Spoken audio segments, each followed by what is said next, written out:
Hi good morning. നമുക്കൊരു egg roast ഉണ്ടാക്കിയാലോ?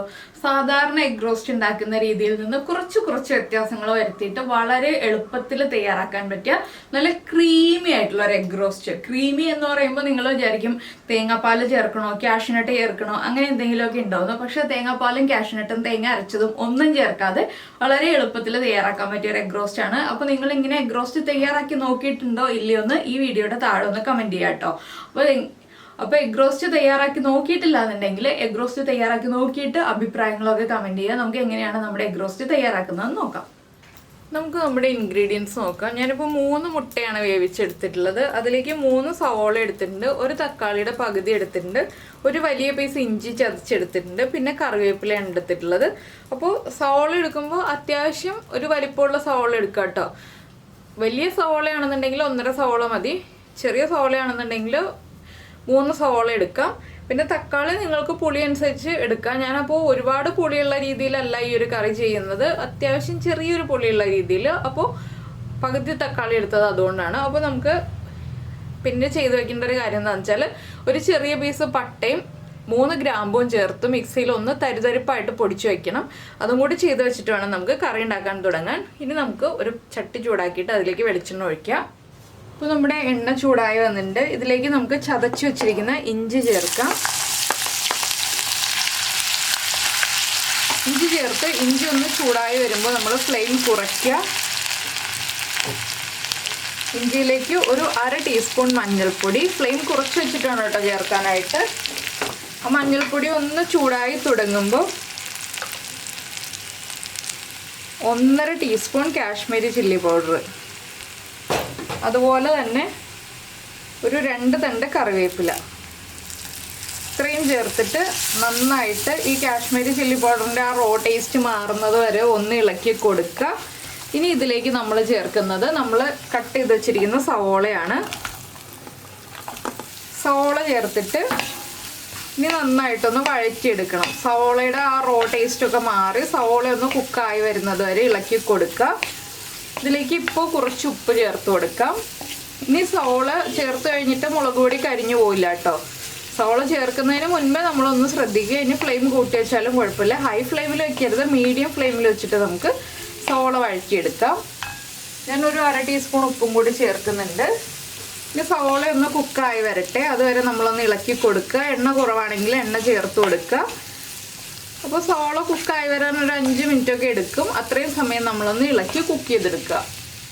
അപ്പോൾ നമ്മുടെ സവോളയൊക്കെ ഒന്ന് കുക്കായി വന്നിട്ടുണ്ട്. ഇതിലേക്ക് നമുക്കിനി നമ്മൾ പൊടിച്ചു വെച്ചിരിക്കുന്ന പട്ടയും ഗ്രാമ്പൂവും ചേർന്ന മിക്സ് ചേർത്ത് കൊടുക്കാം.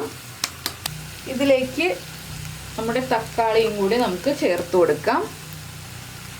ഇനി ഈ തക്കാളിയും പട്ടയും ഗ്രാമ്പും ചേർന്ന മിക്സും എല്ലാം ചേർന്ന് ഒന്ന് കുക്കായി വരണം. അതിനായിട്ട് വീണ്ടും ഒരു 3 മിനിറ്റ് ഒന്ന് അടച്ചു വെച്ച് കുക്ക് ചെയ്യാം. ഇത്രയും സമയം നമ്മൾ തുറന്നു വെച്ച് ഇളക്കി കൊടുത്തുകൊണ്ടിരിക്കുകയായിരുന്നു. ഇനിയിപ്പോൾ തക്കാളിയൊക്കെ ചേർത്ത് കഴിഞ്ഞിട്ട് അടച്ചു വെച്ച് കുക്ക് ചെയ്യാം. 3 മിനിറ്റ് കഴിഞ്ഞിട്ട് നമുക്ക് ബാക്കിയുള്ള കാര്യങ്ങൾ പറയാം. അപ്പോൾ നമ്മുടെ മസാലയൊക്കെ ചേർത്ത് തക്കാളിയൊക്കെ ചേർത്ത് അടച്ചു വെച്ചിട്ട് ഒരു 3 മിനിറ്റ് ആയി. എണ്ണയൊക്കെ നന്നായിട്ട് തെളിഞ്ഞ് വന്നിട്ടുണ്ട്. ഇനി നമുക്ക് ഇതിൽ നിന്നൊരു 1/4 ഭാഗം മസാല എടുത്ത് അരയ്ക്കാനായിട്ട് മാറ്റി വയ്ക്കാം. അതിനുശേഷം നമുക്കിതിലേക്ക് പൊടികളൊക്കെ ചേർത്ത് കൊടുക്കാം. ഇപ്പോൾ ഇതുണ്ടോ, ഇതുപോലെ മസാല നന്നായിട്ട് കുക്കായി വന്നിട്ടുണ്ട്. ഇതിലേക്ക് നമുക്കിനി 1 ടീസ്പൂൺ മല്ലിപ്പൊടി,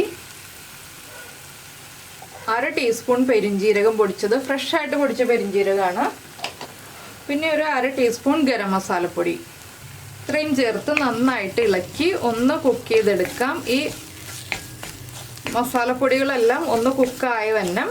ഈ സമയത്ത് നമുക്ക് നമ്മുടെ ബാക്കി മാറ്റി വെച്ച മസാല ഉണ്ടല്ലോ, അത് കുറച്ച് വെള്ളം ചേർത്തൊന്ന് അരച്ചെടുക്കാം.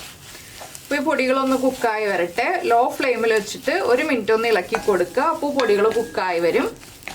ഇപ്പോൾ നമ്മുടെ മസാലപ്പൊടികൾ ചേർത്ത് ഇളക്കിക്കൊണ്ടിരിക്കാൻ തുടങ്ങിയിട്ട് 1 മിനിറ്റ് ആയി. ഈ സമയത്ത് നമുക്ക് നമ്മുടെ അരച്ച പേസ്റ്റ് ഇതിലേക്ക് ചേർത്ത് കൊടുക്കാം. അരച്ച പേസ്റ്റിൻ്റെ കൂടെ തന്നെ ഒരു 1/2 കപ്പ് ചൂടുവെള്ളവും കൂടി ചേർത്ത് കൊടുക്കാം. തിളപ്പിച്ച വെള്ളം ചേർക്കുക, പച്ചവെള്ളം ചേർക്കരുത്. മിക്സിയുടെ ജാറിലേക്ക് ഒഴിച്ചിട്ട് ഒന്ന് വെള്ളം ചേർത്ത് കൊടുക്കുക. നമുക്ക് എത്രത്തോളം ഗ്രേവി വേണം എന്നുള്ളതനുസരിച്ച് നമ്മൾ വെള്ളം ചേർക്കുക കേട്ടോ. ഒരുപാട് ലൂസായിട്ടുള്ള ഗ്രേവി വേണമെന്നുണ്ടെങ്കിൽ അതനുസരിച്ച് വെള്ളം ചേർക്കുക. കുറച്ച് തിക്കായിട്ടുള്ള ഗ്രേവി വേണമെന്നുണ്ടെങ്കിൽ അതനുസരിച്ച് വെള്ളത്തിൻ്റെ അളവിൽ വ്യത്യാസം വരുത്തുക. അപ്പോൾ ഞാനിപ്പോൾ മിക്സ് ചെയ്ത് നോക്കുകയാണ്. കുറച്ചുകൂടി വെള്ളം ചേർക്കുന്നുണ്ട്. ആകെ 1/2 കപ്പാണ് ഞാൻ വെള്ളം ചേർക്കുന്നത്. അപ്പോൾ ഇനി നമുക്ക് ഗ്രേവിയുടെ ഉപ്പൊക്കെ ഒന്ന് ചെക്ക് ചെയ്യാം. നന്നായിട്ടൊന്ന് ഇളക്കി മിക്സ് ചെയ്തതിന് ശേഷം ഗ്രേവി ഒന്ന് തിളക്കട്ടെ. അപ്പോൾ നമുക്ക് ഉപ്പ് ചെക്ക് ചെയ്തിട്ട് ഉപ്പ് കുറവായിരിക്കും ഉപ്പ് ആഡ് ചെയ്ത് കൊടുക്കണം. നന്നായിട്ട് തിളച്ച് എണ്ണ ഒന്ന് തെളിഞ്ഞ് വരണം. അതിന് ശേഷം മാത്രം ഉപ്പ് ചെക്ക് ചെയ്യുക. അപ്പോൾ നമ്മുടെ കറി തിളച്ചു തുടങ്ങി. ഞാൻ ഉപ്പ് ചെക്ക് ചെയ്തു. ഉപ്പ് കുറവായിരുന്നു. കുറച്ച് ഉപ്പ് ചേർത്തിട്ടുണ്ട്. ഈ സമയത്ത് നിങ്ങൾക്ക് മല്ലിയിലയുടെ ഫ്ലേവർ താല്പര്യമുണ്ടെങ്കിൽ കുറച്ച് മല്ലിയിലയും കൂടി ചേർത്ത് കൊടുക്കാം കേട്ടോ. അപ്പോൾ ഞാനിനി ഇതിലേക്ക് മുട്ട ചേർക്കാൻ പോവാണ്. കുറച്ച് സ്പൈസി ആയിട്ടുള്ളൊരു എഗ് റോസ്റ്റ് ആണ്. അപ്പോൾ ഇത്രയും സ്പൈസിനെസ് വേണ്ടാന്നുണ്ടെങ്കിൽ നമ്മുടെ കാശ്മീരി ചില്ലി പൗഡറിൻ്റെ അളവ് കുറയ്ക്കുക. അതുപോലെ തന്നെ ഗരം മസാലപ്പൊടിയുടെയും അളവ് കുറയ്ക്കുക. ഗരം മസാലപ്പൊടിയിലും മുളകുണ്ടല്ലോ, അപ്പോൾ അതുകൊണ്ട് ഗരം മസാലപ്പൊടിയുടെ അളവ് കുറയ്ക്കുക. ഒന്ന് അടച്ചു വെച്ച് നമുക്കൊന്ന് കുക്ക് ചെയ്തെടുക്കാം. ഇനി ഒരു 2 മിനിറ്റ് ഒന്ന് അടച്ചു വെച്ച് കുക്ക് ചെയ്തെടുക്കുക. ഈ സമയത്ത് കുറച്ച് കറിവേപ്പിലയും കൂടി ചേർത്ത് കൊടുക്കാം. ഒരു തണ്ട് കറിവേപ്പിലയും കൂടി ചേർത്ത് കൊടുക്കാം. അതിനുശേഷം അടച്ചു വയ്ക്കാം. അപ്പോൾ നമ്മൾ അടച്ചു വെച്ചിട്ട് 2 മിനിറ്റ് ആയി. ഇത് കണ്ടോ, എണ്ണയൊക്കെ തെളിഞ്ഞ് വന്നിട്ടുണ്ട്.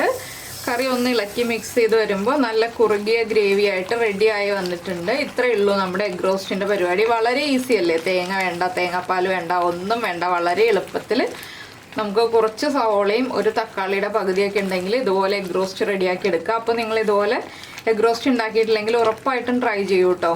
അപ്പോൾ എല്ലാവർക്കും ഈ ഒരു റെസിപ്പി ഇഷ്ടമായിട്ടുണ്ടാവുമെന്ന് വിചാരിക്കുന്നു. ഇഷ്ടമായിട്ടുണ്ടെങ്കിൽ ഒന്ന് ലൈക്ക് ചെയ്യാനും കമൻറ്റ് ചെയ്യാനും മറന്നു പോകരുത്. അതുപോലെ തന്നെ നിങ്ങൾക്ക് ഇഷ്ടപ്പെട്ട റെസിപ്പി ആണെന്നുണ്ടെങ്കിൽ നമ്മുടെ ചാനൽ ഇതുവരെ സബ്സ്ക്രൈബ് ചെയ്തിട്ടില്ല എന്നുണ്ടെങ്കിൽ ഉറപ്പായിട്ടും ഒന്ന് സബ്സ്ക്രൈബ് ചെയ്ത് സപ്പോർട്ട് ചെയ്യണേ. സബ്സ്ക്രൈബ് ചെയ്യുന്നതിന് ഈ വീഡിയോയുടെ താഴെയുള്ള റെഡ് സബ്സ്ക്രൈബ് ബട്ടൺ ഒന്ന് ക്ലിക്ക് ചെയ്യുക. അതിൻ്റെ റൈറ്റ് സൈഡിലുള്ള ബെൽ ഐക്കണും ക്ലിക്ക് ചെയ്യുക. അപ്പോൾ ഓൾ എന്ന് പറഞ്ഞിട്ടൊരു ഓപ്ഷൻ കാണാം. ആ ഓളും കൂടി പ്രസ് ചെയ്തിട്ടുണ്ടെങ്കിൽ ഞാൻ എപ്പോഴും വീഡിയോ അപ്ലോഡ് ചെയ്യുമ്പോൾ നിങ്ങൾക്ക് നോട്ടിഫിക്കേഷൻ വരും. അപ്പോൾ എന്തായാലും കണ്ടോ, നല്ല കുറുകിയ ഗ്രേവിയൊക്കെ ആയിട്ട് നല്ല അടിപൊളി എഗ് റോസ്റ്റ് റെഡി ആയി കഴിഞ്ഞു. നമുക്ക് നമ്മുടെ അടുത്തൊരു റെസിപ്പിയുമായിട്ട് അടുത്ത ദിവസം വീണ്ടും കാണാം.